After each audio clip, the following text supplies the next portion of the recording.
ra nọ mà cú giờ y ra vào tàu chữ sĩ nhớ đâu thôi xong ít thiết cho bùa cho bê cho plon đó của tí giờ lúc chơi của cho vào bòn đó là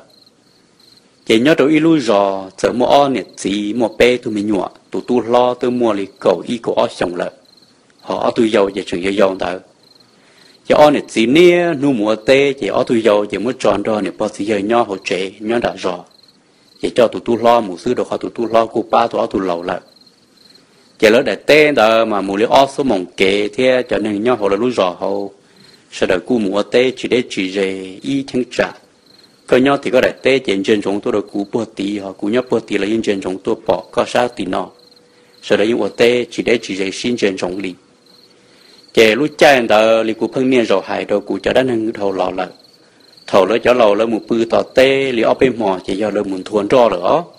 lúc cha anh đó phát phai lấy một bự thuần trò nữa chỉ ở nơi gì đó thì lấy cho tụi tôi lo lấy một bự tỏ tên thuần trò tôi im mò chỉ trong cái lúc xưa hẳn ta tụi lần gì mua hậu lưng đã rò chỉ nên sợ cho cá lò lợn cú chỉ bao hay thì ôi cha thằng ta ở nơi gì nó họ chỉ xí thà có măng hay thì tụi gì bồi cho tua là chỉ tua là ấy có in chỉ ở nơi tu lò chế nữa nè chỉ tụi gì mua hậu lưng là gì tụi gì chỉ tụi gì cho cá lò trong đã rò nó lại chỉ vô tế ý nu vô trộn tu luôn nu đàn chủ liếp lý bùa tìm bông tu chỉ tên nâng rơi rò vô tế chỉ để chỉ rèn đó chỉ là tụi son đa lò chế rò rò lại chỉ tụi tu giờ hay đâu tụi nè hay thì nè là tụi mù chế rồi giờ lại mù trốn tu là lần sư tụi chỉ bỏ chỉ tua chờ chỉ tàu lúa bự chỉ tụi lần nè giờ thì tên non tàu lên mấy tu có chỉ tua là bự ấy ta chỉ sơn gió đặc an thuần đó ít nu trọ chỉ tụi tu giờ vừa tàu lịch trả chỉ tụi tu giờ phăng nhon chỉ tụi lần nè phăng chẳng non thuần trọ chỉ cho nâng sẽ đợi những lọt chế rồi giờ là ta lên rồi nữa chỉ tụi tu giờ sai rồi bố tiền tu rong bố tiền tu tê của cháu mới tròn đồng sai cái số tròn đồng của cháu mới ít tu lúc bọn trẻ đến đây thì bọn trẻ ô họ rồi ý là tu lia rồi mà ô lúc họ muốn lia plong xưa nữa luôn chỉ rong tu ta chỉ tụi tu sẽ sai một cha trở tam bảo lì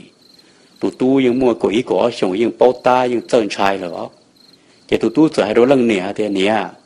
ôi trời in này đã chịu nhá bố thì tròn đồng tí lúc họ mới lép plong xuyên trên chia tôi đủ ư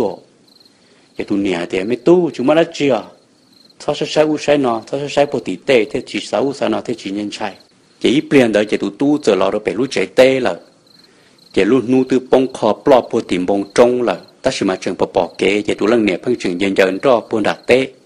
mà lấy cho lò thầu mà giờ chỉ trốn tu được khó mua chỉ lấy trường bỏ kế chỉ lấy chỉ cho lấy trả lò chê liền nữa như chuyện dần đó ta rõ liền chỉ tụi tu sai của cha bỏ ít tu rồi lấy tụi ô họ lúc đuổi đến đây thì số lọ khó tư lọ chỉ lọ niên sơn chỉ tụi tu được nữa chỉ tụi tu sai chỉ tụi tu kia cho các tụi một hú lưng nè thì nè của cha mấy nè nó trời phân rồi chỉ chỗ cũ chỉ tụi lưng nè cha cái tao hồ một sai chỉ lưng của lưng nè âu sư chỉ tụi lưng nè giờ thì mẹ tu chỉ giờ là chỉ nè âu bông rong xưa nhá chú cha chân chạy chỉ chỗ tụi tu tú rồi nó mà hiện trường chỉ đi nó nữa tí tu mà đuổi đến đây muốn chỉ dùng cái tụi âu đó chỉ mà chỉ cho âu nữa chỉ tụi tu kia họ tu là phương chỗ tụi tu đi chứ tụi tu nhìn sai luôn chứ tụi tu thì kia một đôi buôn đã lăng nè chỉ nên đỡ thật kia cho cá một đôi bùa bể lúa tê là nó nữa chỉ in chỉ đó chỉ tụi lăng nè thì là cho tụi tu cái lọ đôi bể lúa chế tê chỉ trộn tu luôn chỉ thì là một chỗ tờ ôm mò đồng cái nọ ta chỉ có thì là một bự chỉ thằng cái một bự đó mà lúc họ chú chừng chỉ chiên dài nữa chủ yếu chỉ chiên lại tờ là xứ chỉ người dùng một bự ro đi cầu tờ nó thì xứ nó lấy chỉ ôi cha tụi tu chở người khí đê chỉ tụi tu chở đế đia lăng nè hả tiệt nè cũng người khí đê này có một chế khỏi đây cú hậu chỉ ôi cha chuyện to chuyện nó tụi lăng niệm tì lên ta chỉ tụi tu được hai đế đia nè cũng người khí đê có một chế khỏi đây cú hậu chỉ ôi cha chui lên tụi niệm cho ro là những chuyện nó lên ta lấy chỉ tụi tu chở chế tiền một số ro tụi lăng niệm luôn chơi mua ôi cha lồng bấu ta kì số ro rồi đợi tụi niệm lúc hậu xia ôi chăm lồng bầu nè muốn cho nó nhiều chú nhộng chú chả nữa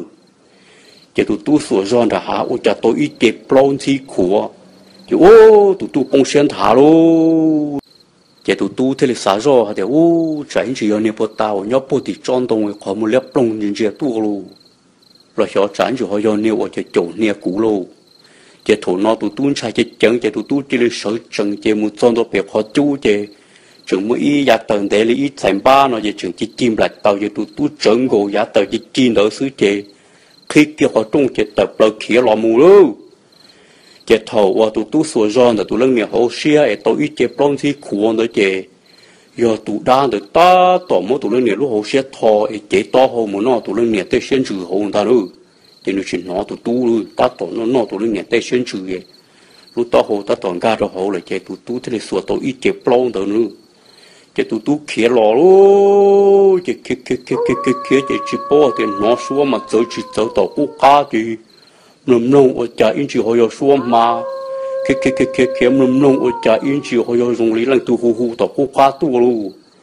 chơi in chỉ họ lồng gió dùng lý xuống đó chỉ mà chơi chỉ bỏ hải luôn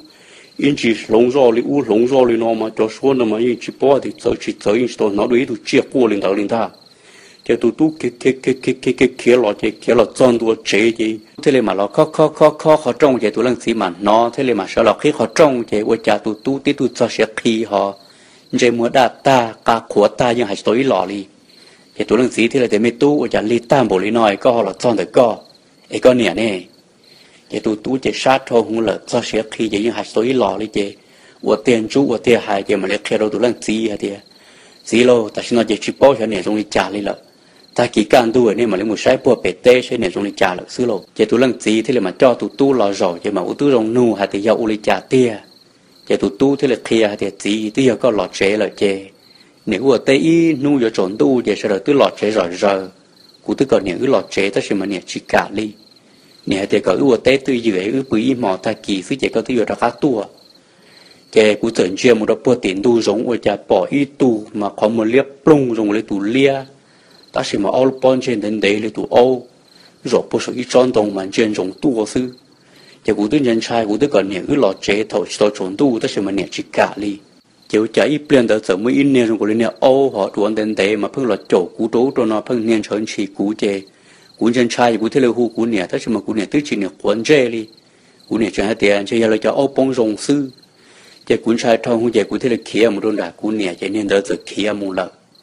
cái cuốn nhẹ từ lâu mà rồi nó ta cái nhục họ là một bự do cuốn tới chẳng chỉ cho do cái cuốn họ người khi đây cái cuốn thế là tra cuốn nhẹ một cái họ đây cuốn họ nó ta sẽ để điều ở cha nhẹ chỉ là chuyện nóเลยเลยcái cuốn giờ xua do thì nếu lúc chơi mua rồi họ sẽ ở cha lồng lộng tung tu ta cái cũng mới cho lợn nia mà chứ nhung chứ trả đi cái cụ thể là cho các chế tệ một số rong từ nhiều hồ sơ ở trả tôi chế plon thì khổ dùng cái này đã chuyển được ta tỏ mỗi年nó chế cũng sai cho không là cái cụ chỉ là sở trường là mình thọ tu tư tới sự chỉ nó cái cụ chỉ là khi họ trong tập là kia lò là sư chỉ bao giờ nhiều dùng để trả là lô xí lô ta kỹ nên mà muốn sai là sư lô cái ô tụ lần xí nhưng xía hàng lô nhưng bự chỉ cho rồi thì ta kỹ sơn gió thì thế là một số là cho cứ ti chế thế là khi dầu to li xa gì lăng cho thế nên giờ khó nhưng mà thà hàng nhưng mà bỏ tí xì chỉ là thế là cho lòng một đôi bùa bể tê chỉ một con tua lúc chơi tê chỉ sâu kia được con tua nó mù đồ hậu lúc xa gì ôi cha tụ bao nè tua tí tu màn trả lo li liếp bể vò họ hậu xia mà không lù sư chỉ bỏ ra chỉ li chỉ ta tỏ là họ cho tôi ít cho cọt chó nó tốt gì luôn để chơi tê nữa thế là một đề kế đem luôn cọt chó thò kia lúc họ một chỗ kia được họ mua nó sâu kia một đồ xã hội, ôi cha tí tô đã chỉ mà đun chia ít chế pro mà họ mua liếp tung sư ta tổ một tụ bọn này nó rồi, chế lỡ trong đua bỏ ít ở bên nhảy ít ra bỏ đồ uốn nữa tua tí bỏ khưng gồng để tụ bọn này ít xa số xa thế, chế lỡ thứ là khi cho họ trong một chế tụ ở tứ bỏ đồ trả tụ nó đã sợ lo chế tụ ở xung ta chế ở bên tụi này giờ khó thế là một chú kia tụi bọn này tập lo chứ cứ kia chứ mỗi lúc họ trông được cơn cầu chia rồi chứ là kia là một hộp đại tên thật sự ôi trời nói lúc xưa mà chỉ hù kia chỗ lớn nó to cú thế trâu lâu to cú thế trâu giờ thủ nó chỉ sẽ đơn trai chỉ kia chứ trâu kia vấn đề chỉ cũng trâu trà nữa ta sẽ tụ kia là cái tụ bao nhiêu thì kia chỉ cho tàu thì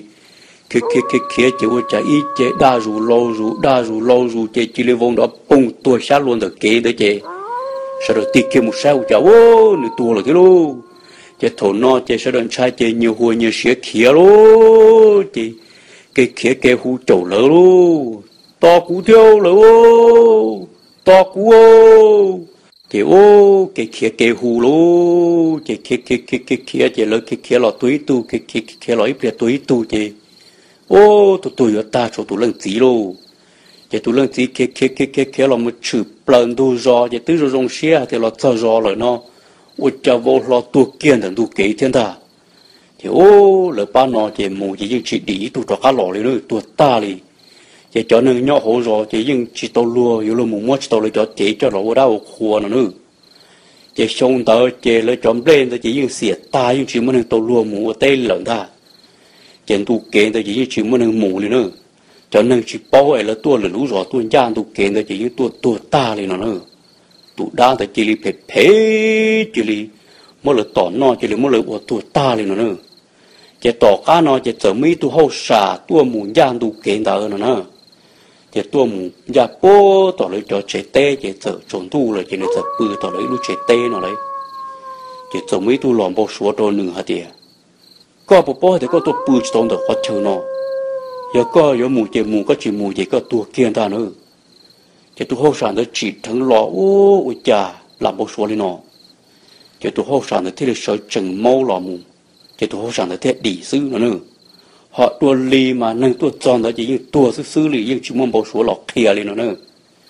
mà ra nó cũng vậy ra trở cờ thia ta sẽ là qua thì mua trăng cờ thia ai cũng chỗ mất thả là sao cho chơi nó sư bé chấm nông sẽ đầm nông ta là còn chỉ cái nó cá nhau rồng bé mà để họ xí cho sao cam nông rồi lưỡi ra chuẩn gì tận đây nọ